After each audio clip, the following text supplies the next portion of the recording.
السلام علیکم ورحمۃ اللہ وبرکاتہ۔ ماں نے ڈرتے ڈرتے عالیہ کی طرف دیکھا اور بولی، بیٹی یہ اتنا سارا پھل تو کہاں سے لائی ہے؟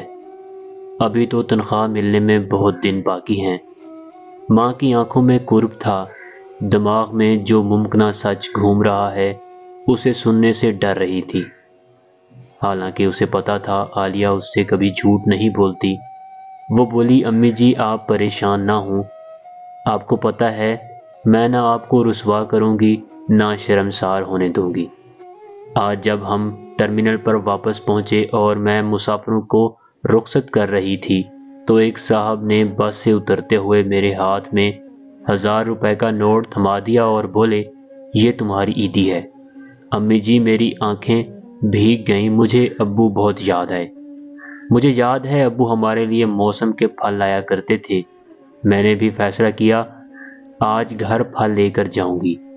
امی پتہ ہے پھل خریدتے ہوئے میں کیا سوچ رہی تھی؟ روزانہ بس میں کئی لوگ مجھے گندی نگاہوں سے دیکھتے ہوئے اور شیطانی مسکراہٹ کے ساتھ فون نمبر کی پرچیاں اور وزٹنگ کارڈ دے کر جاتے ہیں، لیکن حیوانوں کے اس جنگل میں آج مجھے ایک انسان بھی مل ہی گیا۔